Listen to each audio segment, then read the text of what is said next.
Hi, I'm David Werba, co-founder of EverSmart City. And I'm Sophia Olivas, co founder and CEO of EverSmart City.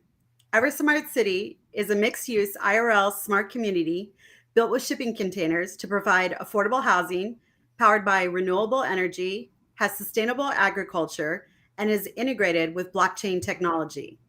The pilot city will be built in Phoenix, Arizona by the end of 2023. If this is your first time watching us, please like and subscribe and join the conversation on Discord. So today we're going to talk about how EverSmart City is integrated with blockchain technology.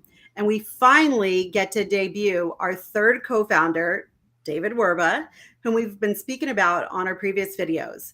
David is accountable for all of EverSmart's technology, blockchain, and tokenization.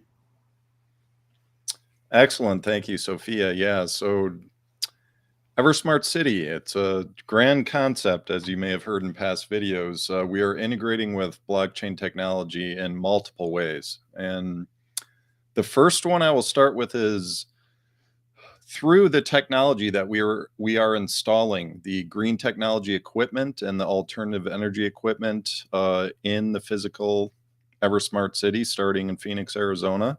Some examples of that are solar panels is probably the most obvious, but there we have a bunch of different solar devices, and we will also be including in other states and other cities wind turbines, and we have electric carports. We have an agricultural system. We are growing food on site. It's all kind of involved in the blockchain integration. So basically all the green tech equipment, like the hardware, the physical equipment that is running, there will be metering data that we want to push to a public block explorer. And this is kind of the open source element of our project. We want to tap into the global development community to get feedback from them. And we're actually going to be running hackathons starting in Phoenix and then ultimately virtually overseas and kind of worldwide. And we will reward developers that are able to improve our processes in some way. And like I said, we want that feedback. We want that open source aspect to what we're doing. In addition to that, we are also integrating a customizable operating system for our smart home technology. And that opens up a lot of doors in terms of, again, how we can kind of push metering data. And this is public metering data. This is not any private resident information. I want to make sure that's clear. But moving on to the agricultural system, that's kind of the next layer here, is we are growing food on site for the residents and enough food for outside communities be coming in, because we will be running farmers markets every week to sell the food to people and residents and whoever wants to stop by. And it'll be obviously fresh grown, farm to table, beyond organic type of food.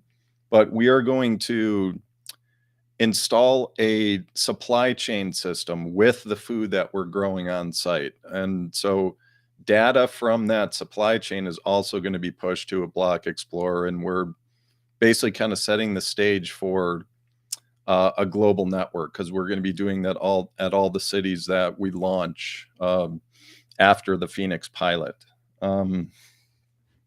So beyond that, we have been workshopping a lot of these aspects with Arizona State University. We've had a few dozen interns working with us for 3 semesters. And in addition to that, just kind of workshopping this with thought leaders in the blockchain world, just to kind of fine tune the different aspects of how we're doing everything here. So yeah, it's very exciting. I guess the last part of the blockchain integration is probably the most popular in terms of user interaction, will be the NFT series that we are attaching to EverSmart City. It's part of the tokenization of this whole project. And we have already begun to kind of push those out. We are utilizing the Wax blockchain for a number of reasons. Obviously, it's a carbon neutral blockchain, which is very important to us and our mission to spread awareness of lowering carbon footprint and alternative energy solutions. But we will expand more on the NFT series and all the various aspects and elements of that in another video. So for today, that's it. All right, David, thank you so much for bestowing some block knowledge on us. We actually have some questions and we have a lot of time to answer some questions. So for those that may not quite understand what blockchain is, why don't we go back and just say, why is it that we're choosing to use blockchain? Why are other smart cities, when they say they're smart cities, they're not even utilizing blockchain? So let's start with those two questions. Yeah, I always like to start with kind of the foundation elements where on a broad scale, it's really about the removal of unnecessary middlemen in so many ways. It doesn't even matter what industry it's for. It's also obviously the foundation layer underneath, cryptocurrency and tokenization and everything. And when you're building a global network like we are, you want to try to remove as many borders as possible. And that's, what blockchain does for us and tokenization does for us and our company and our brand. Aside from that, it's as most people know, it's a tamper-proof ledger, right? So it's once data is kind of inserted into each block in the chain, it can never just be swept under the rug or hidden or anything like that. And that transparency fosters adoption and trust from users. And we absolutely embrace those aspects. And yeah, that's a big part of this. Right. So the next question is, blockchains, are they synonymous with carbon neutral, or is that something different? Do you want to explain to the people and why, maybe even talk to them a little bit about some of the chains that we're deciding to use and why? Yeah, like I mentioned Wax, it's a proof of stake, actually delegated proof of stake blockchain.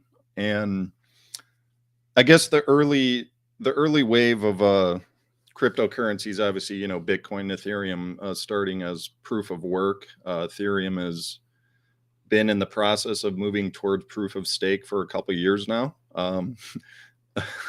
Millions of people hope that is done sooner than later, but regardless, the mining process of kind of the first layer ones that kind of started the ball rolling in the whole crypto world were very energy intensive and not getting better. It was actually getting worse over time.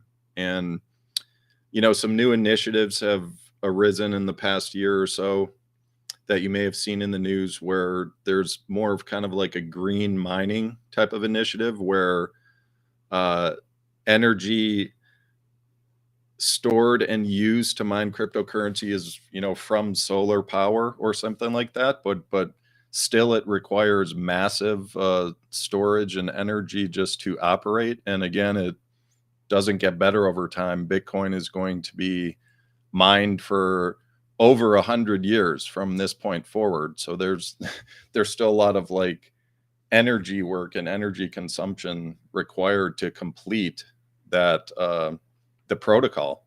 So, proof of stake kind of introduced this whole new paradigm, a new methodology where it's more about virtual. I guess it's like a virtual mining process where, block producers approve transactions and, new types of tokenizations for the layer 2 and layer 3 tokens that sit on top of the main net. It kind of makes it more efficient. It's less energy intensive, and the result is it doesn't really have a massive carbon footprint. And so that's really the conclusion, and that's kind of what we have aligned with this project is maintaining that carbon neutral status, or even carbon negative in some cases. All right, one last question to end with. I know a lot of you guys have questions, but let's last question. Since the public blockchain is going to be, it's going to be a public blockchain, what's going to be done with all the information that we are compiling and putting on the blockchain? Well, like I said, it's like we want to push that to a public block explorer. We want to make that sure that's searchable by anyone in the world, and the data can be sorted quite easily by savvy developers, so they can kind of crunch the numbers and crunch the data in whatever way that they see fit to try and reach better conclusions, which is a more efficient processing, of our equipment and just how we basically run everything in the city. Finding new ways to incentivize residents, finding new ways to be more energy efficient or conserve resources better. We have a pretty sharp team, but we want to hear what the global development community sees in what we're doing. And again, like I said, we'll reward them with NFTs or tokens or other ways. Yeah, we want to make sure that we showcase all the most cutting edge technology. We'll be hosting hackathons. There'll be purse that's going to be available to the winners of the hackathons. We'll be fully putting our support and showcasing and displaying all of that technology. D-Man, thank you so much for joining us. We miss you. Mark and I miss you. We know you're really busy, so we thank you for taking time to do this. And for everybody else, thank you for joining us. We look forward to continuing the conversation with you on Discord, EverSmart City, where technology enhances